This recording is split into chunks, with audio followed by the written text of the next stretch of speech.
YouTube நேயர்கள் அனைவருக்கும் என்னுடைய வணக்கத்தை தெரிவித்துக் கொள்கிறேன். இன்றைக்கு கேது என்ற ஒரு கிரகத்தை வைத்து இந்த தோஷம் சொல்றோம் இல்லையா, அந்த தோஷம் 12 பாவத்துக்கும் எவ்வகையிலே இந்த தோஷத்தை ஏற்படுத்தும் என்பதை பார்ப்போம். வீடியோ பிடித்திருந்தால் சப்ஸ்கிரைப் பண்ணுங்க, லைக் பண்ணுங்க, உங்கள் நண்பர்களுக்கு ஷேர் பண்ணுங்க. வீடியோ பிடிக்கவில்லை என்றால் கடந்து செல்வது நல்லது. இப்போ நம்ம இந்த வீடியோக்குள் செல்வோம். தோஷம் எவ்வகையிலே வருகிறது அப்படின்னா, பூர்வ ஜென்ம கர்மா பலன் மூலமாக இந்த தோஷம் ஒரு ஜாதகன் அனுபவிக்கிறான் என்று நம் முன்னோர்கள் சொல்லி உள்ளார்கள். இதில் எந்த விதமான மாற்று கருத்தும் கிடையாது, இல்லைங்களா? சில பேர் சொல்லலாம், இது அடுத்த ஜென்மம், இந்த 7 ஜென்மம்லாம் எனக்கு நம்பிக்கை இல்லை அப்படின்னு சொல்கிறாங்க. அது அவங்களுடைய விருப்பம், இல்லைங்களா? இப்போ போன ஜென்மத்தில் நம்ம எந்த மாதிரி கர்மாக்களை செய்தோமோ அதுக்கு உண்டான பலன்தான் இந்த ஜென்மத்தில் நாம் அனுபவிக்கிறோம். அதுக்கு தான் எப்பயும் நம் முன்னோர்கள் சொல்லி உள்ளார்கள், எப்பயுமே நல்லதே நினைக்கணும், நல்லதே செய்யணும் அப்படின்னு சொல்லியிருக்காங்க. நம்ம நல்லதே நினைச்சா, நல்லதே செஞ்சால் இந்த மாதிரி தோஷங்களை நாம் அனுபவிக்க தேவையில்லை, இல்லைங்களா? இந்த தோஷம் ஒவ்வொருத்தருக்கும் ஒவ்வொரு மாதிரியாக செயல்படும். அந்த அவங்களுடைய கர்மாவுக்கு தகுந்தவாறு இந்த தோஷத்தை செயல்படும் என்று சொல்வதுண்டு. பொதுவாக இந்த தோஷம் எப்படி செயல்படுகிறது என்பதை சற்று டீட்டெயிலாக பார்ப்போம். அதாவது, ஒரு மனிதன் இறக்கின்றான் அப்படின்னா, நான் சொல்றது இயற்கையான மரணம், அதாவது சூசைட் பண்ணிக்கிறது, விபத்தில் உயிர் போகிறது, இதெல்லாம் வேறு கேட்டகரியில் வரும், வேறு கேட்டகரியில் வரும். நான் சொல்கிறது நார்மலாக இயற்கையான சாவு வருது இல்லையா, அவர்களுக்கு முதல்ல மனம் டெலிட் ஆகும். மனம் டெலிட் ஆன பிறகு இந்த ஆத்மா உடலை விட்டு வெளியேறிவிடும்.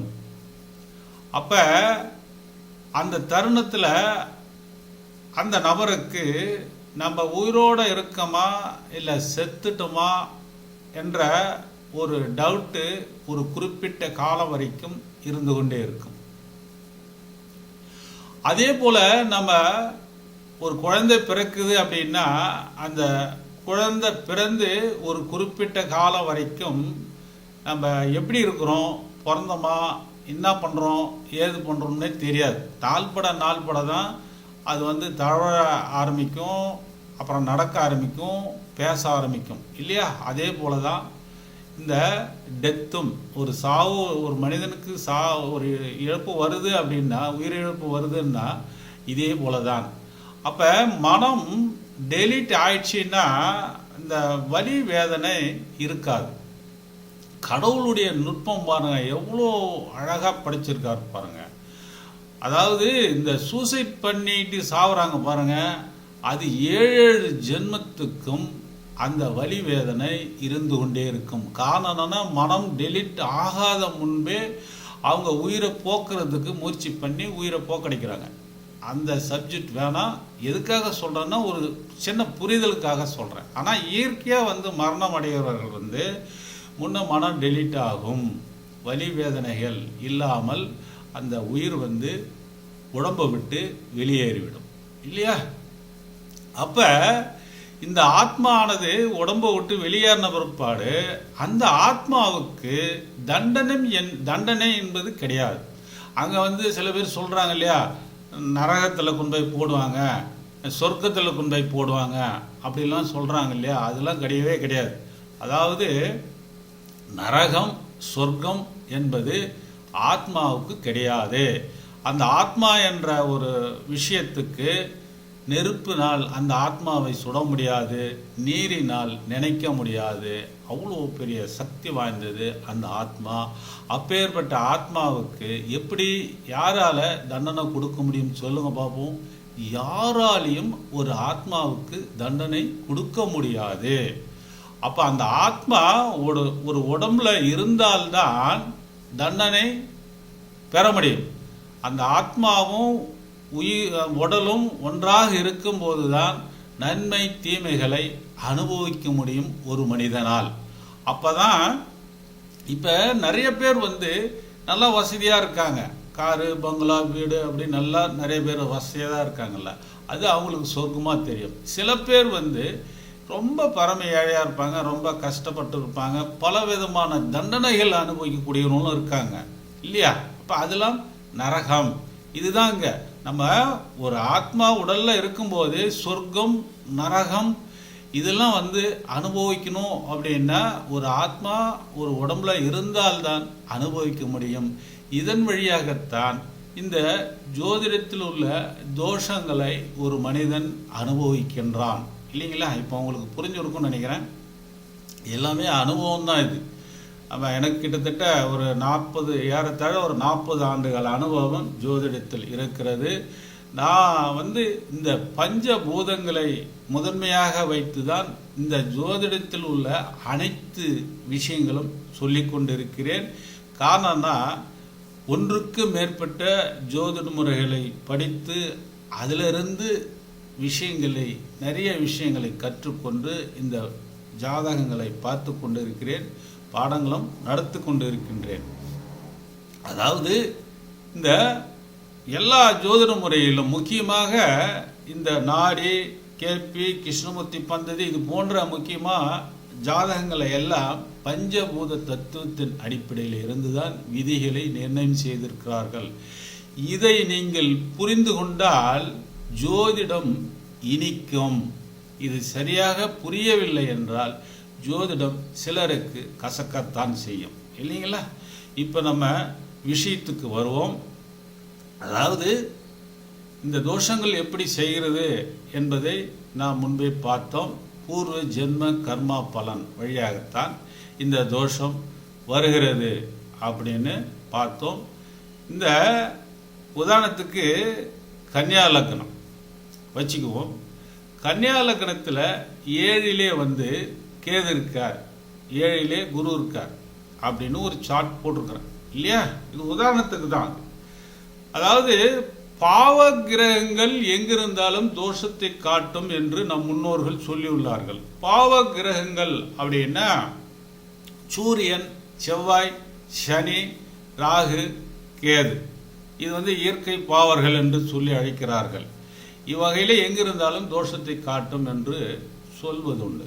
பெரும்பாலும் அதாவது இந்த பாவ கிரகங்கள் தோஷத்தை ஏற்படுத்துவது இல்லை. என்னை பொறுத்த வரைக்கும் இந்த பாவ கிரகங்களாக இருந்தாலும் சரி, எந்த கிரகமாக இருந்தாலும் சரி, நம்ம முக்கியமாக பாவ கிரகங்களை தான் முன்னிறுத்தி சொல்கிறோம். 7லே கேது இருக்காரு தோஷத்தை காட்டுவார் அப்படின்னு சொல்கிறோம். மேக்சிமம் பாவ கிரகங்கள் என்பது தோஷத்தை காட்டுவது கிடையாது. பெரும்பாலும் எந்த கிரகத்தையும் தோஷத்தை காட்டுவதில்லை என்று தான் சொல்ல வேண்டும். இது எதனால் தோஷத்தை ஏற்படுத்துகிறது அப்படின்றத விரிவாக பார்ப்போம். அப்போ கன்னியா லக்னம் 7லே கேது, 7லே குரு இருக்கார். அப்போ இங்கே இந்த மாதிரி 7 கூடியவன் 7லே இருந்து கேதும் 7லே இருந்தால் தோஷம் கிடையாது. ஆனால் தோஷம்தான்.